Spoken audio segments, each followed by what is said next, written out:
Hello students, this is Ayushi Gaur. हम लोग कर रहे थे chapter number 5 inverse of a matrix. इसमें सारे मैंने आपको मोस्टली क्वेश्चंस करा दिए थे और जो एक प्रॉब्लम बची थी क्वेश्चन नंबर 15 जो है ये कुछ बच्चों को नहीं आया था। तो क्वेश्चन नंबर 15 जो है मिसलीनियस एक्सरसाइज का विविध प्रश्नमाला जो 5वें चैप्टर की है, 5th चैप्टर की है, उसका जो क्वेश्चन नंबर 15 है ये मुझे आपको बताना है। थोड़ा अलग है ये क्वेश्चन, जिन्होंने कर लिया है वो भी और जिन्होंने नहीं किया है वो भी प्लीज़ इसे ध्यान से देखें। देखिए क्वेश्चन नंबर 15 जो है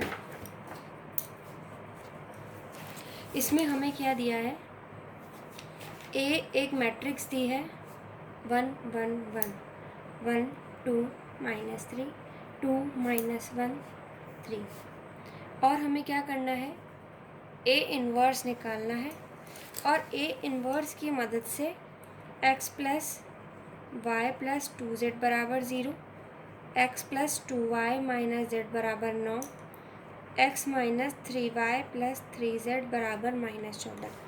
हमें इसकी मदद से ए इन्वर्स निकालना है और इस ए इन्वर्स का प्रयोग हमें इसमें करना है। ठीक है, अब देखिए मैं एक मैट्रिक्स, ये ए मैट्रिक्स मुझे यहाँ दे रखी है, मैं इसको अगर मैट्रिक्स रूप में लिखूँ, इस समीकरण निकाय को, सिस्टम ऑफ लीनियर इक्वेशंस को अगर मैं मैट्रिक्स रूप में लिख रही हूँ तो मुझे यहाँ पर क्या मिल रहा है,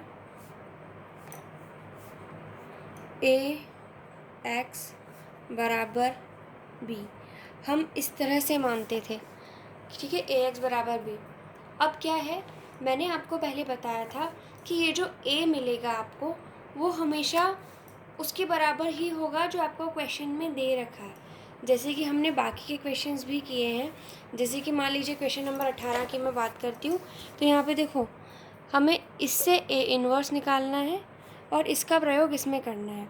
तो जब मैं इससे सारणी बनाऊँगी, मैट्रिक्स बनाऊँगी, तो क्या बनेगा, 1 2 -3, यहाँ पे 1 2 -3 2 3 2 2 3 2 3 -3 -4 3 -3 -4। इसका मतलब इससे जो ए का मान निकलेगा वही मान हमें यहाँ पे दे रखा है, तो हमें कोई दिक्कत ही नहीं थी। लेकिन अब यहाँ पे इस क्वेश्चन में प्रॉब्लम क्या आ रही है कि हमें ए तो दे रखा है ये, लेकिन हम इससे जब सारणिक मैट्रिक्स बना रहे हैं, आव्यूह बना रहे हैं, तो क्या हो रहा है, ये आव्यूह अलग है, ये अलग है। जबकि सारे क्वेश्चंस में क्या था, जो आव्यूह हमें दे रखा था वो आव्यूह और ये आव्यूह ए दोनों समान बन रहे थे। अब यहाँ पर अगर ये अलग है और ये अलग है तो इसके इन्वर्स का प्रयोग मैं यहाँ कैसे कर सकती हूँ, क्योंकि क्वेश्चन में हमें ये दिया है कि ए अगर ये है तो ए इन्वर्स फाइंड करो और इस देन फाइंड ए इन्वर्स और इस ए इन्वर्स का प्रयोग इसमें करो। तो अब हम कर तो नहीं सकते, इसका यूज़ इसमें नहीं कर सकते हैं क्योंकि ये ए अलग है और ए अलग है। अब मुझे इसका इसमें रिलेशन ढूंढना है।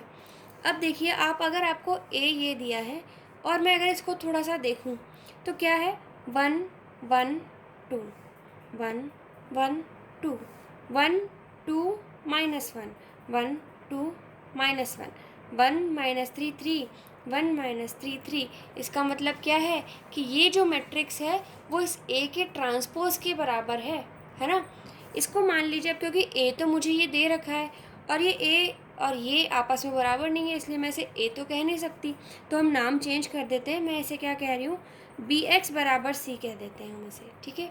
बी एक्स बराबर सी हमें करना है और अब हमें क्या करना है, इससे ए इन्वर्स निकालना है और उस ए इन्वर्स का प्रयोग हमें इसमें करना है। उससे पहले आप देखिए हम क्या कह सकते हैं, हमें क्या दिख रहा है यहाँ से कि बी किसके बराबर है, ए ट्रांसपोज के बराबर है क्या बी यहाँ पर, क्योंकि ये जो बी है इसका जब मैं ट्रांसपोज कर रही हूँगी तो क्या आएगा, 1 1 2 1 1 2, मतलब इसकी परिवर्त मैट्रिक्स यही आ जाएगी। इसका मतलब क्या हो गया, मैं इसे ऐसे लिख सकती हूँ, ए का ट्रांसपोज एक्स बराबर सी, ठीक है। अब मुझे क्या करना है, यहाँ से मान किसका निकालना है, एक्स का निकालना है। तो ए ट्रांसपोज को अगर मैं उधर ले जाऊँ तो ये क्या बन जाएगा, ए ट्रांसपोज का इन्वर्स सी, ठीक है। अब मुझे क्या करना है, आपको एक थ्योरम याद दिलवानी है। कौन सी थ्योरम, देखिए मैंने आपको एक थ्योरम प्रूव करवाई थी। वो थ्योरम क्या थी, जब हमने ये चैप्टर स्टार्ट किया था ना तब हमने एक थ्योरम पढ़ी थी, ये वाली थ्योरम नंबर 5 जो आपकी बुक में दे रखी है, ये हमने प्रूव भी करी थी कि ए ट्रांसपोज का इन्वर्स बराबर ए इन्वर्स का ट्रांसपोज होता है। हमें यहाँ पे इसका प्रयोग करना होगा। हमें मालूम है कि ए इन्वर्स का ट्रांसपोज बराबर ए ट्रांसपोज का इन्वर्स। इसका मतलब क्या हो गया कि मैं यहाँ क्या लिख सकती हूँ, ए ट्रांसपोज के इन्वर्स की जगह ए इन्वर्स का ट्रांसपोज लिख सकती हूँ। अब देखिए, इसको हल करने के लिए मुझे ए इन्वर्स पता होना चाहिए और ए इन्वर्स अब मैं इसकी मदद से निकाल सकती हूँ क्योंकि ये इसका ट्रांसपोज ही है। आई होप आपको ये समझ में आया होगा। इसे अब यहाँ पे हम समीकरण नंबर 1 बोल के छोड़ देते हैं। अब हमारा काम क्या है, ए इन्वर्स निकालना इस ए की मदद से। ठीक है, अब चलिए हम आगे का काम करते हैं। ए हमें दे रखा है 1 1 1 1 2 -3 2 -1 3। तो सारणी के का मान क्या आएगा, 1 and 2 6 -3 -1 3 + 6 + 1 -1 -4। इसका मतलब 3 माइनस का 9 माइनस का 4, इट मीन माइनस का 11। सारणी ए का मान आ गया -11 और मुझे क्या निकालना है, ए इन्वर्स निकालना है। ए इन्वर्स किसके बराबर होता है, एडजॉइंट ए अपॉन डिटर्मिनेंट ए।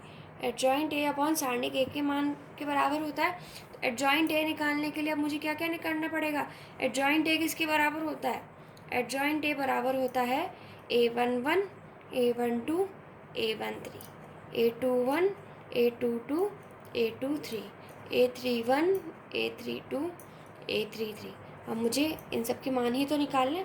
चलिए फटाफट से निकाल लेते हैं हम इनके मान।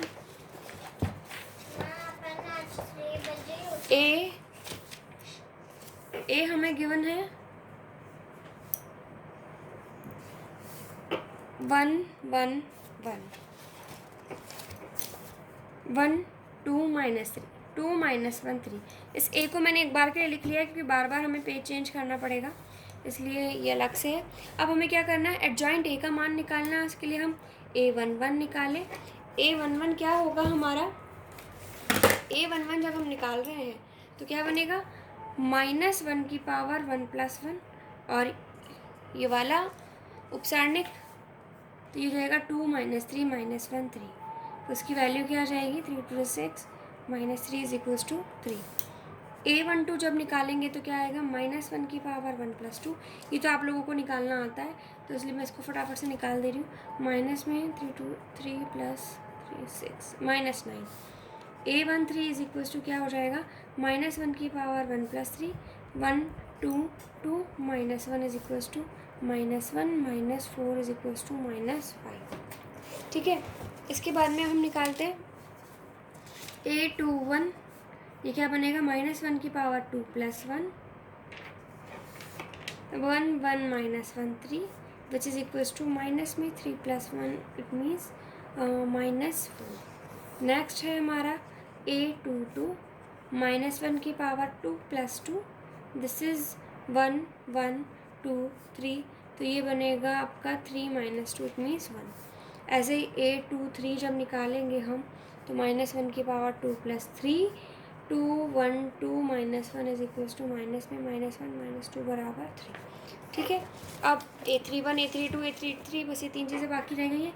A31 क्या आ रहा है हमारे पास में, -1 की पावर 3 + 1 यहाँ बनेगा 1 1 2 -3 इज इक्वल्स टू -3 -2 मतलब -5। A32 क्या आ रहा है हमारे पास, -1 की पावर 3 + 2 1 1 1 -3 बराबर ये होगा नेगेटिव -3 -1 इट मीन्स 4। A33 बराबर -1 की पावर 3 + 3 1 1 1 2। तो ये बनेगा आपका प्लस में 2 - 1 इज इक्वल्स टू 1। तो ये हमारे पास में सारे सहखंड मिल गए हैं, वो फैक्टर्स मिल गए हैं।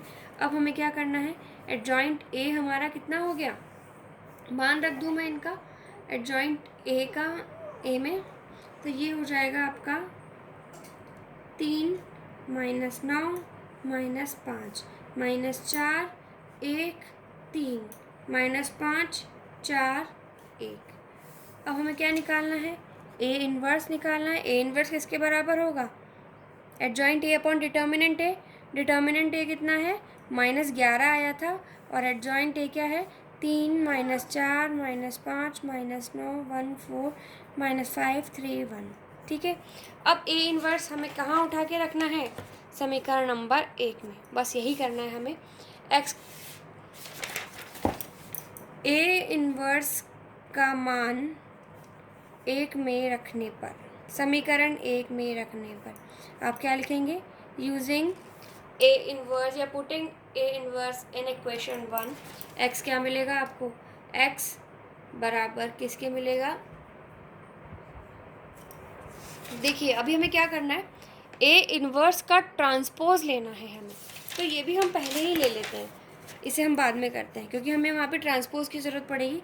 तो ए इन्वर्स का ट्रांसपोज जब हमें लेना है तो क्या हो जाएगा इसका ट्रांसपोज, ये बन जाएगा 3 -4 -5 -9 1 4 -5 3 1। अब लिखें हम कि ए इन्वर्स के ट्रांसपोज का यूज़ समीकरण 1 में करने पर, का प्रयोग समीकरण 1 में करने पर, ठीक है, हमने इसका यूज़ इसमें किया तो हमें क्या मिलेगा, x बराबर, हमें ये वैल्यू रखनी है ना यहाँ पे, बी नहीं सॉरी सी है, तो x बराबर इसकी वैल्यू क्या आ गई, ये तो हमारा आ रहा है 3 -4 -5 -9 1 4 -5 3 1, और c को हमने क्या माना था, c था हमारा 0 9 -14, c हमें रखना है 0 9 -14। बस अब हमें क्या करना है, हमें सिंपली इसको सॉल्व कर लेना है और हमारा आंसर आ जाएगा। सॉल्व करने के लिए आप लोग को पता है ना क्या करना है, इनको मल्टीप्लाई करना है। चलिए फटाफट से मल्टीप्लाई करते हैं मुझे।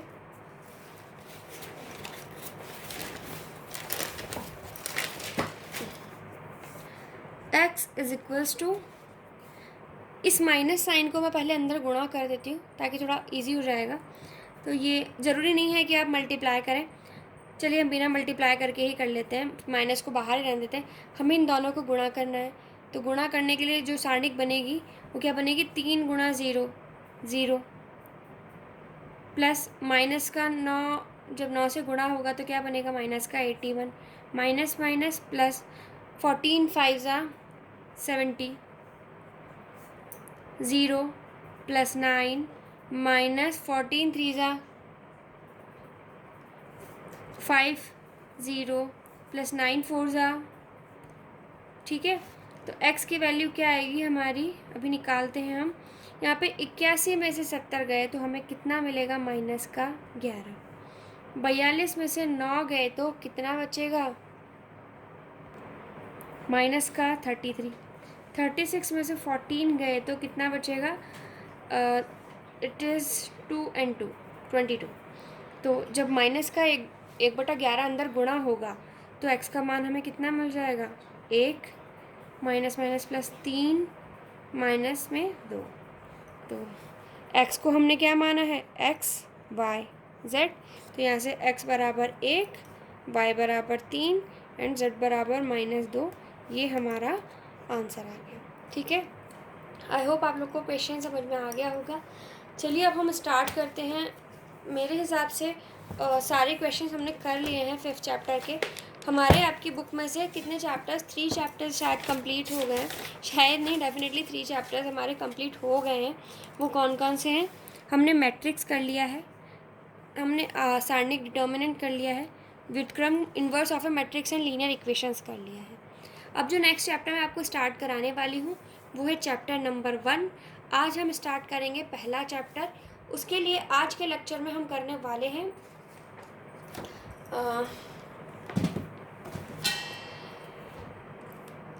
चलिए आज नहीं, नेक्स्ट लेक्चर में हम स्टार्ट करेंगे चैप्टर नंबर 1। उसके लिए आपको याद होना चाहिए, आपकी 11th क्लास में मैंने आपको संबंध और फलन पढ़ाया था, रिलेशन फंक्शन पढ़ाए थे। तो कितने तरह के रिलेशन होते हैं, इनटू, ऑनटू, एकेकी, आच्छादक, बहु एकेकी, ये सारे फंक्शन, अंतःक्षेपी फलन, ये सब आपको याद होने चाहिए। वैसे मैं आपको रिकॉल करवाऊँगी नेक्स्ट लेक्चर में। तब तक आप ये चैप्टर कंप्लीट कर लीजिए। Thank you students.